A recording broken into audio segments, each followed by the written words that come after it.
Today on the Morning Edition, a proposed $1,400 PFD for Alaskans and a nearly $500 million deficit for Alaska. The House's budget moves on to the Senate. Plus, but it makes you appreciate that Star was more than just my pet.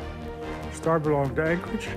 remembering an Anchorage star, police have new leads on a reindeer's death, and they're still hoping that you can help. And later, hi guys, it's me, Kaden.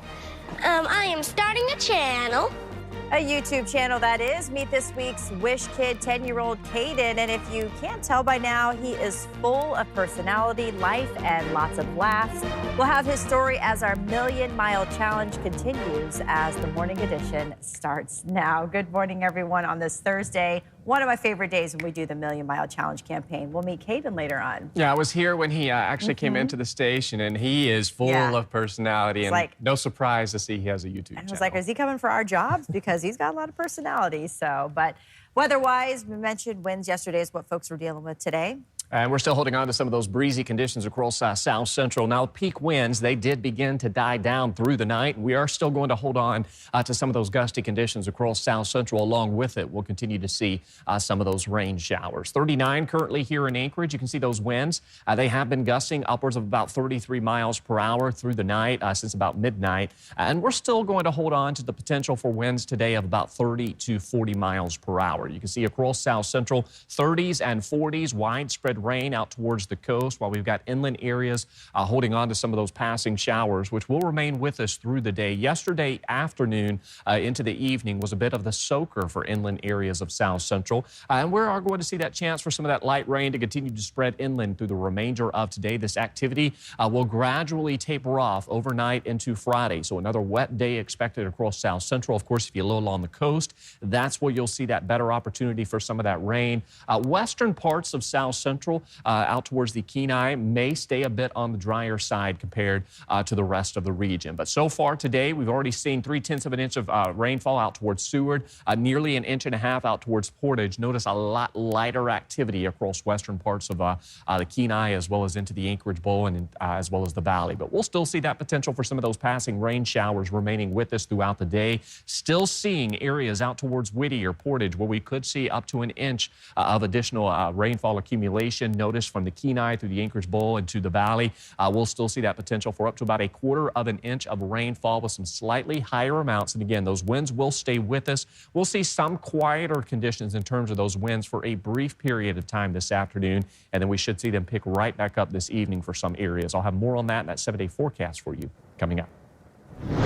We begin this morning with Capitol coverage that affects every Alaskan. The Alaska House passed a state budget that includes a $1,420 permanent fund dividend, but also a nearly $500 million deficit. House Bill 53 cleared the chamber in a 21-19 vote after days of debate and division. Lawmakers sparred over spending, with some pushing for cuts to close the gap. The bill will now head to the Senate.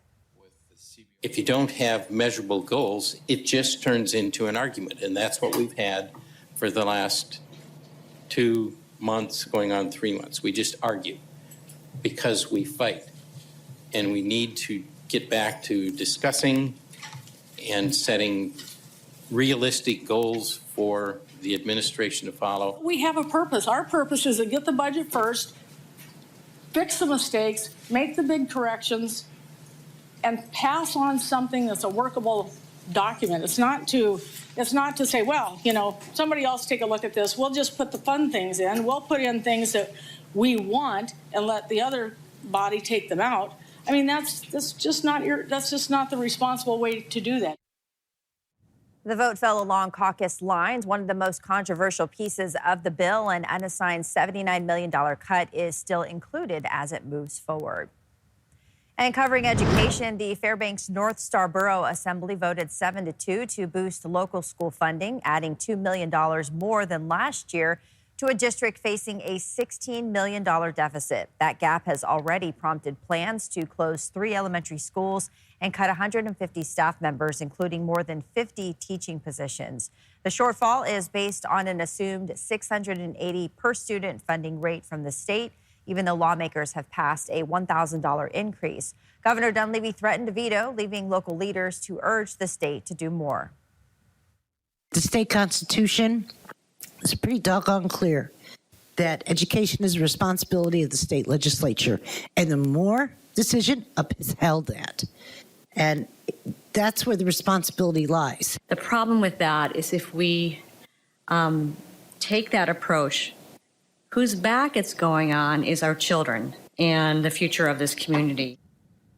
Alaska's News Source requested comment from the school district about the borough's funding increase, but has not yet received a response. The Anchorage Assembly has greenlit an $800 million cargo terminal replacement as part of the Don Young Port of Alaska modernization project.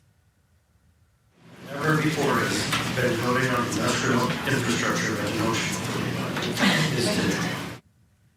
Assembly Chair Chris Constant calling it an emotional day. Members voted unanimously to approve the contract with Manson Michaels joint venture and to authorize